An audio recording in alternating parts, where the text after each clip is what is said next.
You guys are awesome. I've gotten a number of emails / questions about people thinking they were doing this project wrong because you guys weren't getting 95%.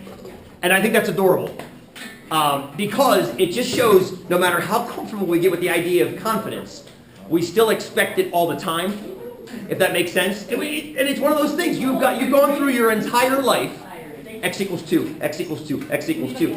And then we talk about 95% confidence. And if you don't see it actually pop up in random numbers, it upsets you. And that's totally fine. That's to be expected. If you still think of it, we're still in the intro to stat kind of ideology. So here's what I want to do right now while we're kind of getting started for the day. I want to collect our data on this project. I know some of you got like 85% confidence, some of you got 100. So what I want to do is, I want to just real quick do a weighted average of our results. Chuck-a-luck. Remember Chuck-a-luck? Trying to forget Chuck-a-luck. Did anybody get 80%? Or lower? Some folks got 85s? Anybody get 85? We got some 85s. Okay, 85. We got some 90s then, I'm assuming? 95s and 100s. I'm sure we got all that. Okay, so how many 85s did we get? We got 1, 2 85s. 90s? 90% were trapped? 1, 2, 3, 4, 5. 5 of those. 95s? How many of you hit 95? 1, 2, 3, 4. So we did it twice? Oh, with awesome. So we got 1, 2, 3, 4, 5, 6, 7, 8, 9, 10, 11. And then 100% confidence. We got Mike. 1, 2, 3. Oh, sorry, 100. I can count. 1, 2, 3, 4, 5, 6, 7, 8. Okay. So by mode, 95% wins. That's mode though. That's mode. It looks like median will be too. Looks like median, but just to get the average to some degree of precision, I'm going to run 1-bar stats on this data with the weights. Does that make sense? So I'm going to weight L1 with L2. So do a weighted average. Look at that. So on average, you're getting 95%, and isn't that the definition? The definition. It doesn't mean that every 20 times, 19 out of your 20 are going to capture it. It means, on average, 19 out of 20 will capture it. It doesn't mean that the 20 that are in front of you are going to get it 19 out of 20 times. It means that, on average, over the long run, all those 85s are going to borrow from the hundreds. And those 90s are going to borrow from the hundreds and so forth and so on. And I just love this. This happens every single term. It's never exactly 95 on average. It's always 1 or 2 tenths away from it. But I mean, you can't imagine a better statistical result than that. So that's your definition of 95% confidence, right? Every once in a while, I think about making this a homework question instead of a project, because it seems, how many of you took more, I mean, did it go quickly? Yeah. Very, very quick. You're pressing F9, you're writing some numbers down, very, very quickly. And people have told me, like, man, compared to your usual projects, this is a breathing a piece of cake. But I do like that. I like that for one reason. It's a nice break in week 7 or week 6 or whatever week we're in to have that little quick, little easy boot last 25 points. But also, too, we all do it at the exact same time. We all have the result, and we all come to this conclusion, which makes me kind of want to leave it as a project. But yeah, so it was so adorable. I had so many emails and concerns. I'm getting 85, I'm getting 90, I'm getting 100. Is this broken? That's awesome that you think that. But no, it's not at all. It just so happens that you fell on the low end or you fell on the high end, but it balances at the end. At the end of the day, it all balances to 95. Cool? The same thing, it's funny, the same exact thing happened yesterday morning. I got an email from a former 243, 244 student. Has an iPod. She's in Spain doing something. She didn't tell me what. Listening to her iPod, 449 songs on it. 5 of them are Keisha. My first question was why. And 28 were, couldn't resist that one. 28 were John Mayer. Okay, I'll let that one go. And she said she was listening to her shuffle. She had it on shuffle, whole thing on shuffle, and she got Keisha, John Mayer, Keisha, John Mayer, Keisha, John Mayer. And she was surprised by that. And she sent me an email. She's like, "What's the chance?" She's like, "Wait a minute, let me try it myself." And I was like, "Wow, super proud." And then she went back to project 2 from 243, joint probability, and started slugging through probabilities. But the assumption she made was that she turned the iPod on, and the first 6 songs she heard were in that pattern of Keisha, John Mayer, Keisha, John Mayer, Keisha, John Mayer. That's different than letting the iPod play for days and weeks and months with those songs on it, and eventually hearing that pattern somewhere in there, which is my response back to her. But it's the same thing. It's one of those things that's very hard in 10 or 20 weeks of statistics classes to process. Yeah, that's pretty likely. Remember in 243 when I showed you 200 coin flips? 200 coin flips, and there were runs of heads and tails in there? That's not surprising if you have enough coins flipping. I just had my 105 kids do it in class. I had them each flip 20 times and write their results on the board. We filled up a sideboard with heads and tails, and there were runs of 10 and 11 and 12 heads and tails, and they sat down, and that kid that flipped 10 heads out of 10 was like, something's wrong. But when you put it up there with everything else, it balanced out. I think it was 163 heads to 47 tails or something like that. The proportion was 50-50. The individual pieces may look skewed, but when you view it as part of the bigger whole, it averages out. That's what you're seeing right here. When viewed as part of the bigger whole, the sharing kicks in. Lollipops from 243. The person with 6 gives 3 to the person with none, and you both have 3 on average. You're seeing that right here, coming back to you. Cool? Makes sense? So there's what you mean. On average, 1 out of 20 you're going to miss, 19 out of 20 you're going to catch. Cool? Good stuff, awesome. Keep technology handy. We're gonna use that quite a bit today. So what are we talking about right now? What did we do a lot of yesterday, or Tuesday? A lot of, quite a bit of. Jessica, help me. Hypothesis testing. Good. On what were we particularly testing last time? The flu vaccine. Very nice. We wanted to see if a flu vaccine was effective, didn't we? Good. And how do we check to see if it was effective or not? Do you remember? We were testing the proportion of what? Good. What proportion were we actually analyzing? Say that again, Darla. Who got sick as a rate of sickness? So 100% of the population, what percent got sick? Good. So what we're doing right now, just as this continued, is hypothesis testing. Absolutely. Hypothesis testing. This is the rest of the course. Like I've said this a number of times. I'm going to keep saying it because it's good to hear it compared to contrict. What? That's okay. Did you already get into the first hypothesis test homework? That's okay. That's okay. That's totally fine. Hopefully it's not confusing the hell out of you. Maybe. No, Ish. I had a question and then my book. That's okay. We'll answer it next time when we have it due. So right now we're smack dab in the middle of single parameter testing. Single parameter testing. Parameter. What's a parameter again? Remind me what a parameter is. Remember what a parameter is. I'm hearing a lot of things. I just can't make any of them now. I'm sorry. Say that again, me. The fish. Oh, good. The fish in the tank. Awesome. But what does the fish stand for? Very good. Touche, my friend. The fish in the tank, swimming back and forth. And the fact that it swims back and forth implies that we don't know its exact value, right? Yeah. And we don't know its exact value because what is it? Your sample. Say that again. Your sample. Careful. It's exactly the opposite of that. It's a range. It's the population measure you're interested in studying. You get your sample measure.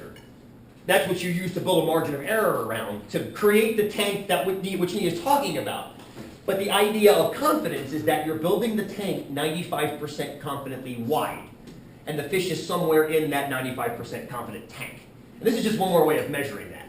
So, right now, the 2 parameters we're going to talk about today, we're going to continue talking about little p, which Darla mentioned already, the population proportion. And we're going to tag into that today little mu, which is the population average. We'll get to him towards the end. I think we'll say that again. Which one is the fish and which one is the tank again? They're both fishes. Okay. What is the tank? What is the tank again? 95%. The tank is the interval you build around to trap the fish within. Okay. So the parameter is the CI then? The CI traps the parameter. Okay. The whole point of a confidence interval, that tank, is to have a range of values between which you are 95% confident the parameter you're studying lies. You want to know what the flu rate is for somebody using your vaccine, but you're never going to know what it is. Should be the range of value. It's the range of values between which you accept. It's at least this, but at most this. Okay. Or in the case of hypothesis testing, it's at least this and there's no high end. Or it's at most this and there's no low end. It's always an interval.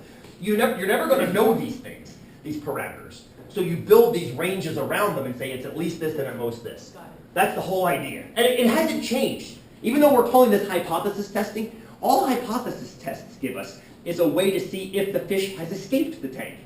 And if the fish has escaped the tank, what does that mean in the big picture? If the fish is out of the tank, You got no fish? you have a fish, but where is he? he the outlier? He's an outlier, which means I love this.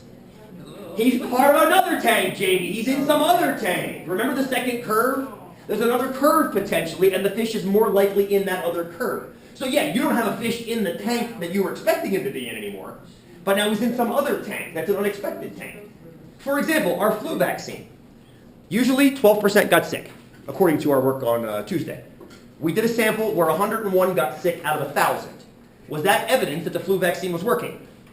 Was that evidence? Do you remember that? I know we messed with that data a lot on Tuesday. We kept changing the sample size and changing the people that got sick. But originally, on the data sheet, it was 101 out of 1,000. Was that evidence that the flu vaccine was working? It was. And the reason it was evidence the flu vaccine was working was because it was probably not working. Does that make sense? Yeah. It didn't exist in the first tank. The first tank was the null curve, the first fish tank. The fish was most likely out of that tank to this side, which means it's most likely in this tank down here. Susie, go ahead. Great questions, great comments, by the way. So out of the flu example, yes, what was the parameter? The people that got sick? The rate of infection. That's what we were studying in that one. Now, and this is why it's so important to define what you're studying, Susie. This question right here. The way I told you that problem, and this is probably the hardest part of this part of the class, is knowing what you're testing. The test itself will be done automatically for you in the machine. Automatically. I mean, with minimal anything else. The hard part is, what am I asking you to check? So you have to look for key words, like the fact that I told you the flu rate is 12% in the general population.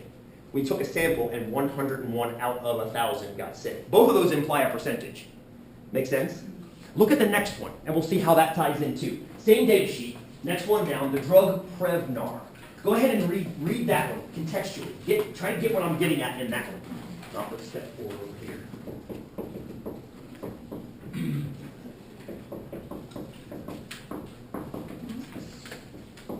You should have given on if not.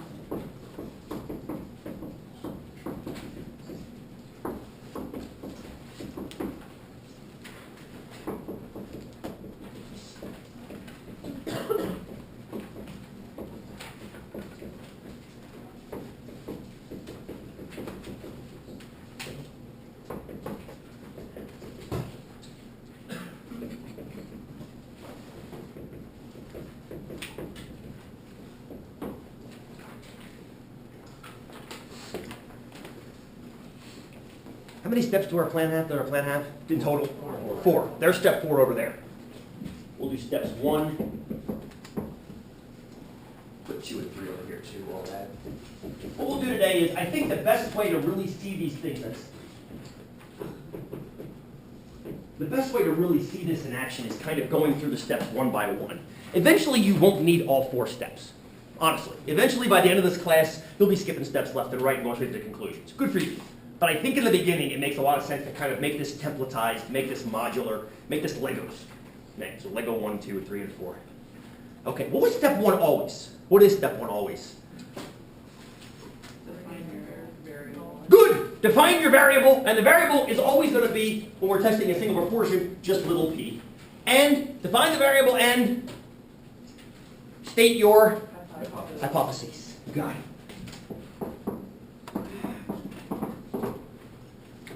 And both of those are going to involve a p. Both of those are going to involve a p. And that's little p. That's little p. Where is big P going to be? Big P is going to be here too.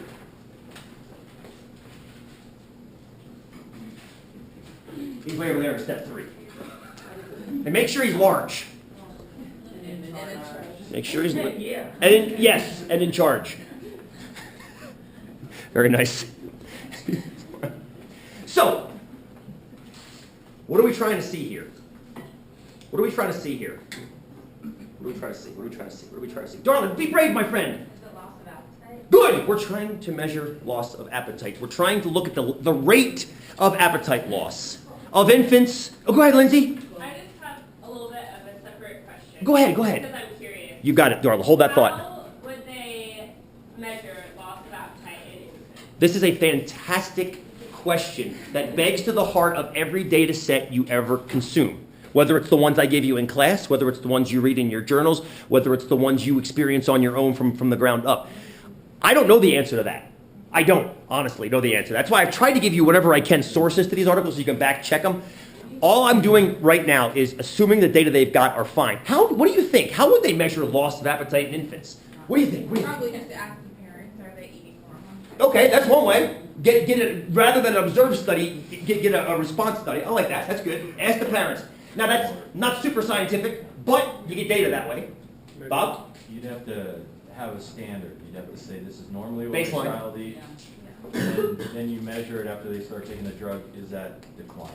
Right? The amount of food intake. I thought of the same thing, but from a more of a measurement standpoint, I would think that maybe there's a marker in the body somehow, and I don't know this because I don't understand these kinds of things. Maybe there's a baseline marker of glucose, for example, that if kids aren't eating enough, that drops below a certain line. I don't know, Lindsay. I don't have a good answer for you on that one.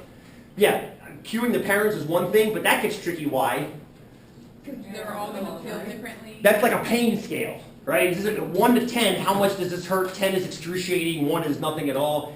What does an 8 mean? It means different things to different people. So there's all kinds of potential for questioning data, and I encourage you to keep thinking about that kind of stuff. Trust the data for the measurement's sake, and trust that it's okay. And I also encourage you guys, how many of you have taken research methods classes? Or are going to take them at some point? Yeah, see, you guys, that's the kind of questions you'll deal with, is how to make sure that data is biased as little as possible. Thank you, Lindsay. Very, very, very good question, and a very timely one at this point. Cool. So, we know we're measuring appetite loss in infants who are using Prevnar. That's what this guy is. It's appetite loss, it's the rate of appetite loss. It's the rate of appetite loss of infants on Prevnar. Yes. That's what our variable we're measuring is. We are interested in looking at appetite loss of infants on Prevnar, and we're going to compare them to the general population. And what is the rate of appetite loss in the general population? 13.5%. That is the rate of appetite loss in the general population. Should that have a margin of error, do you think? In your gut, should that have a margin of error? Yes. My gut says it should because we can't cue everyone, but why is it okay to ignore a margin of error on it? Well, they don't give you one. That's a good reason not to, because we can just artificially put one on there if you want, Mayor. Absolutely. Why is it okay, though? Ken, go ahead. Like you said the other day, is that they did such a large sample that the margin of error would be so small that it's significant. I love that. That's why it's okay to ignore it. Because essentially, they probably looked at tens, if not hundreds of thousands of infants in the general population and appetite loss in these infants. And the margin of error has shrunken so far down that it's essentially zero anyway. So we can feel good about calling that a parameter measure. Calling it P and not P hat. Is that fair? Just keep that in the back of your mind. You're going to see lots of this as we go. And we'll eventually have a much more slick solution for it. But for right now, that's a legitimate 3 answers. Because it's the null, because it didn't give us one, because essentially it's zero anyway. So, cool? What's this going to be? And use the big, bold, italicized word. Use the big, bold, italicized word down there. You see that? I used the word different. Different. What does that mean? Not the same. Greater than or lower. Not the same. Greater than or lower than, which means Not equal to. not equal to. This, my friends, is called a two-tailed test. Because this is essentially the opposite of a confidence interval. You're trying to see if you're falling on either one side or the other of a confidence interval. The one we did yesterday, and we'll do a few more one-tailed tests today. One-tailed tests are where you pull a greater than or a less than sign. So you're trying to shove the fish into one of the tails. Here, you're just trying to see if the fish falls into either tail. This often happens when they're testing for side effects of drugs, like Prevnar. Does the rate of appetite loss change? Is it either bigger or lesser? And or means add, so we're putting both tails together. Answer that question, actually. I saw a question started. A question that you can't answer because it's about studies, so I should probably ask them, but I can't. So, for their study, wouldn't it be good if they increase their appetite or? In other words, decreased appetite loss. Yeah. Well, the thing is, what is Prevnar designed for? Vaccine, meningitis. It's unrelated, if you will, to appetite at all. But as this happens all the time with drugs, they want to make sure that drugs don't do things like make kids sick, make kids' eyesight suffer, make kids' toenails fall out, whatever. They want to test for a whole series, if you will, of side effects. This is just one of many. So yeah, it would be awesome if not only prevented meningitis as a vaccine, but also like decreased appetite loss. That'd be awesome, or increased appetite gain, I guess. Yeah. But all we're doing right now is seeing if there's a change from normal. That's all we're doing. Is that fair? Okay, so it's acceptable to have a 13% chance of... In the general population. Yeah, and some of these things are surprising. Some of these percentages are somewhat surprising. Do you remember in 243, I gave you an in-class quiz on insurance, an insurance policy. I used my own data through the CDC's website. I put, here's my age, here's what I do, I bike commute, I do this, I rock climb, blah, blah. I have a 12% chance within the year of becoming disabled and not able to work. That's a 1 in 8 chance, right? I was surprised by that. I had like a 0.003 chance of dying, which whatever, that's fair, I mean, I bike commute. But a 1 in 8 chance of disability, I was kind of like, that's kind of high. So these things do surprise me. I'm not exactly sure how they're calculated, but it was surprising. It seemed very high to me. So I agree with you. Sometimes you sit back, that doesn't seem acceptable, but you got to realize that we're also thinking in our own little world that might be biased towards one or the other. This is every infant, every single infant, malnourished infants and all. So there's many factors going on that we might not be privy to in the way we're thinking about it. Good points, though. Well, I was going to say, might not be relevant to this. Many kids get several vaccines at the same time. True. Not only that, they oftentimes get a fever. When you don't feel well, you don't eat. Side effect. Lurking variable. Very good. Very good. I hadn't thought about that. Good. And these are the research questions, right? Mm-hmm. These are the research questions. I love this. Go ahead, Bob. Go ahead. Also, this isn't the general population, though. This is on competing medications. Exactly, from the competing medication, but we're saying this might have the unintended side effect of a fever, which would also influence appetite loss. Right. So in other words, you can't treat appetite loss as independent of fever. I see what you're saying, totally. I tend to use the phrase general population, even when that general population has a control that might be itself a medication. But I always say general. What I'm trying to do essentially is build a null curve. That's what I'm essentially trying to do. I'm trying to build this idea of a null curve that has 0 in the middle of it. Now that 0, we had this great discussion last time. Somebody asked me where the 12 was on the flu curve. Was it you, Jared? Somebody asked me where the 12 was. It was Michael. Somebody, where the 12. So what's here now? 13.5. Yes, that's 13.5. That's 13.5.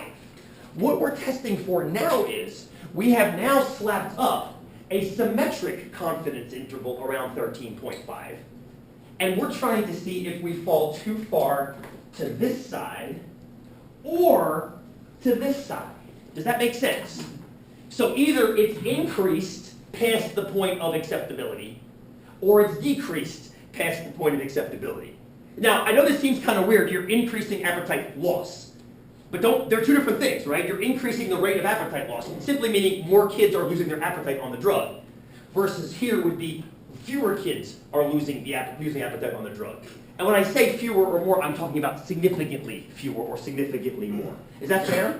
So the idea is, where's the fish? Does the fish belong in this confidence interval? Does he belong over here, or does he belong over here? Let's find out. Let's find out. Very often, this is called a two-tailed test. Hopefully you can see why now. It's two-tailed because you actually have one tank with a side over here that's empty and a side over here that's empty. We're trying to see where the fish kind of falls. But the only conclusion is, does it fall in the tank or out of the tank? Chris, ask me that question. Well, you're saying does not equal, Yes. and then you're drawing that, it seems to me that anything above and or below would be does not equal. Yes, that's exactly right. So what?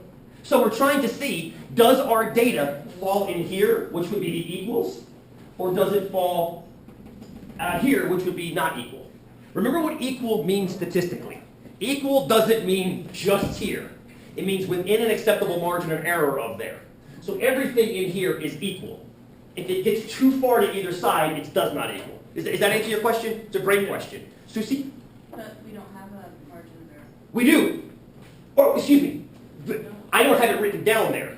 But we can create it from these statistics. For sure. We have a p-hat, don't we? Look, friends, we gave it to 710 kids, 121 experienced loss of appetite. That's all we need to make a margin of error. That's p-hat, we got q-hat, we got n, boom, done. That's the margin of error for the people that got the drug. Correct, but that's what we're interested in. Do the people that have the drug, With the We're talking about the 13.5 though. But we're trying to see if the Prevnar kids are any different than this. But the Go ahead, Michael. The 13.5 is so infinitesimally low that it doesn't matter, Right. because it's been measured for so long. It's like the 12% in the previous. Oh, I see what you're saying, Jared. Thank you. I didn't pick that up. Yes, it basically essentially has no margin of error because it's been studied for. It's like saying the average. Your project you just turned in was 7.67 was the newborn average weight for. Was it boys? What was the data you were studying this project you just turned in? Babies in general, right? 7.67. You know there's a plus or minus on that. You know there is. But hundreds of thousands of babies has been measured, which shrinks the margin of error essentially down to nothing. Fair enough? That's all. Yeah, so basically, this is the P value in the population. This is the acceptable range of a margin of error in your sample. And your sample has to represent your population, if done correctly. So now the question is, did the sample get too far to one side or the other? That's what we're going to ask right now. We're going to figure that out right now. And Susie, you're right. I don't know what these values are. I don't know what these values. We could figure them out. We could figure them out. Actually, you kind of know what they are. It's like if this is 0, this is like a -2, that's like a +2 if you want to go by z-scores. We could reverse engineer the actual rates.